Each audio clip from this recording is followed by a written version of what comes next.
بسم اللہ الرحمن الرحیم۔ ناظرین السلام علیکم، میں ہوں آپ کا میزبان صابر شاکر، وفاقی دارالحکومت اسلام آباد پاکستان سے۔ آج ایک اہم ترین خبر، اور وہ بہت ہی سینسٹیو ہوتی جا رہی ہے اور تھوڑی سی خطرناک بھی ہو چکی ہے، اور وہ ہے تحریک لبیک پاکستان کا معاملہ۔ اب وفاقی حکومت، پنجاب حکومت میدان میں آئی ہے اور وہ سخت ترین اقدامات اٹھانے جا رہی ہے، اور وفاقی وزیر داخلہ شیخ رشید احمد نے اعلان بھی کر دیا ہے کہ تحریک لبیک پاکستان کو کالعدم جماعت قرار دیا جا رہا ہے،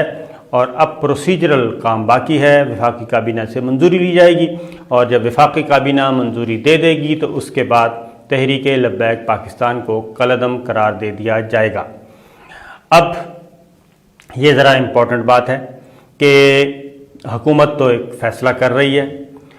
اب جب یہ حکومت نے فیصلہ کرنا ہے اور اس کو کالعدم قرار دینے کا نوٹیفیکیشن جاری کرنا ہے، کیا وہ فیصلہ برقرار رہ سکے گا؟ کیا اس حکومت کے اس فیصلے سے ملک میں امن قائم ہو جائے گا، یا پھر یہ جو تشدد اور نفرت کی لہر ہے یہ مزید پھیلے گی؟ یہ بہت ہی امپورٹنٹ سوالات ہیں، کیونکہ گزشتہ 72 گھنٹوں کے دوران جو کچھ ملک میں ہوا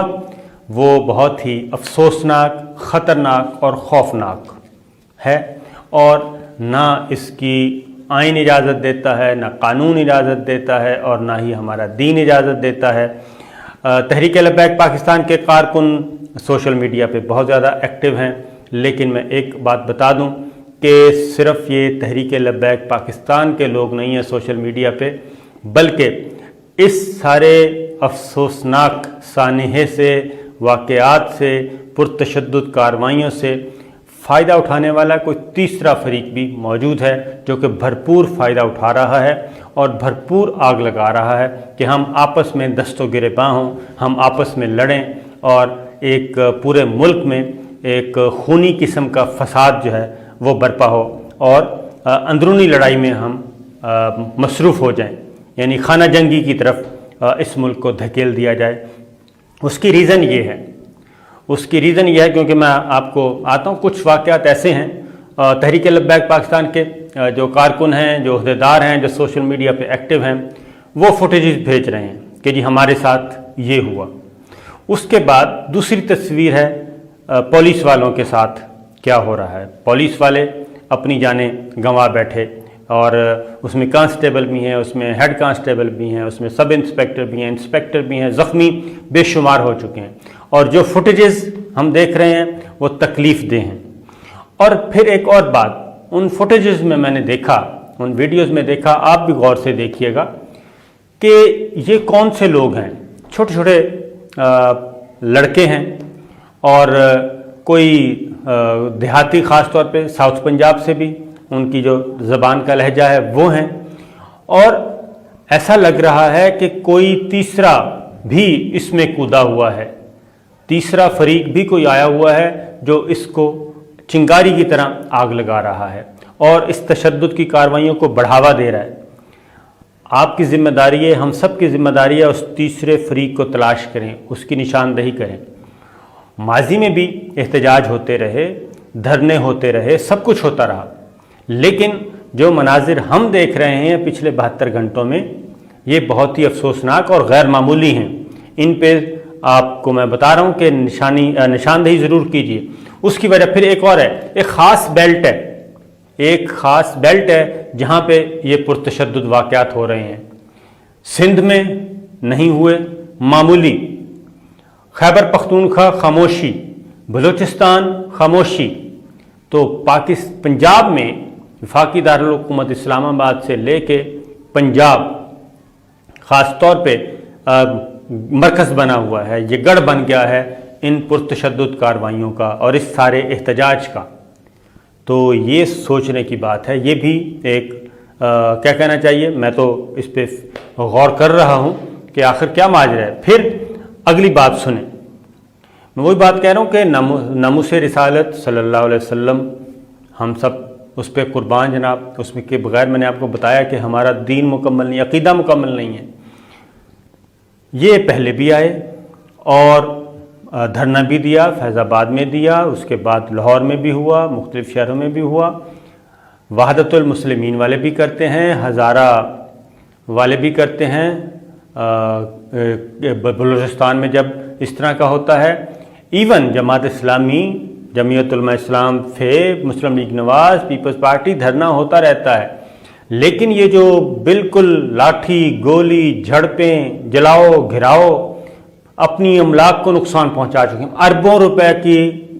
املاک کو نقصان پہنچ چکا ہے، اربوں روپے کا، اور اسٹیشن، میٹرو اسٹیشن جل گئے، گاڑیاں جلا دی گئیں، سرکاری گاڑیاں، پرائیویٹ گاڑیاں جن کا کوئی قصور نہیں،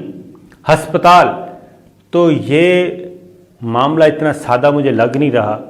میں تحریک لبیک کے لوگوں سے بھی کہوں گا کہ آپ بھی ذرا غور کیجئے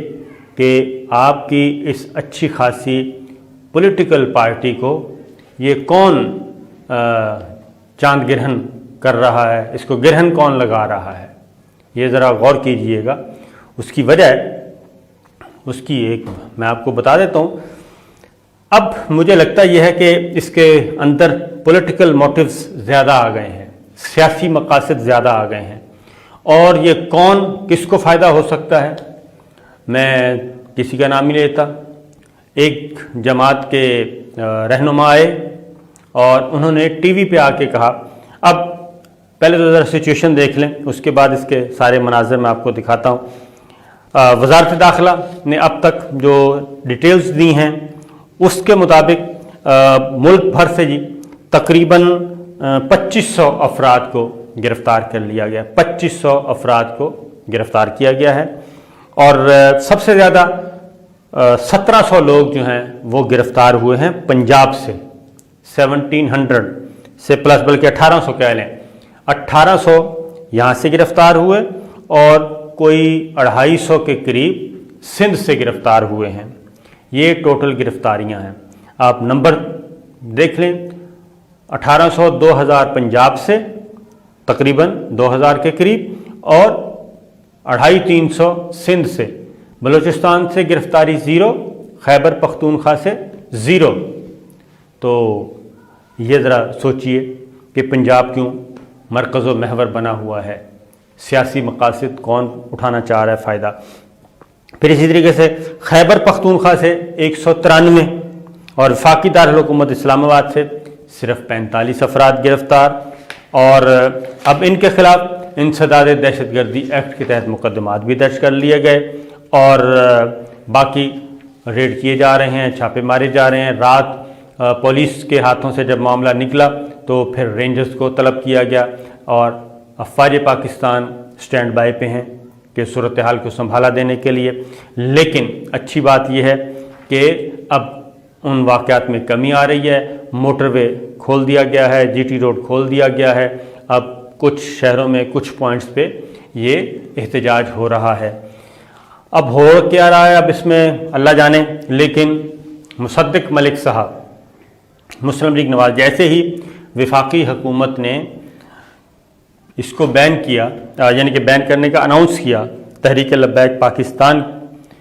پہ جی پابندی کا فیصلہ ہو گیا ہے، تو مصدق ملک صاحب سب سے پہلے آئے مسلم لیگ نواز کے۔ انہوں نے کہا کہ یہ بنیادی انسانی حقوق کے خلاف ہے کسی بھی سیاسی جماعت پہ پابندی لگانا، یا کسی بھی جماعت پر پابندی لگانا، یعنی ان کو اس فیصلے سے اعتراض ہوا۔ بالکل ٹھیک ہے، مان لیتے ہیں، لیکن کسی اور سیاسی جماعت نے ایسا کچھ نہیں کیا، صرف مسلم لیگ نواز نے کیا، اور وہ بھی مصدق ملک صاحب جو کہ انتہائی لبرل ہے، ٹھیک ہے جی۔ وہ تحریک لبیک پاکستان کے حق میں پہلی مرتبہ آئے، جبکہ ان کے اپنے دور حکومت میں جو کچھ ہوا وہ ہمارے سامنے ہے، اس پہ تبصرہ ریپیٹ نہیں کرتے جو فیض آباد میں ہوا تھا۔ جسٹس قاضی فائز عیسیٰ صاحب کا اس معاملے میں کیس فیصلہ بھی موجود ہے۔ تو اب آتے ہیں جی، تحریک لبیک پاکستان چند سال پہلے معرض وجود میں آئی، پھر ایک سیاسی جماعت کے طور پہ رجسٹر ہو گئی، اور دیکھتے ہی دیکھتے اس نے اپنا اچھا خاصا ووٹ بینک بنا لیا، اور سندھ میں بھی اس کے منتخب ارکان موجود ہیں، پنجاب میں بھی موجود ہیں تحریک لبیک پاکستان کے، اور ان کی نمائندگی بھی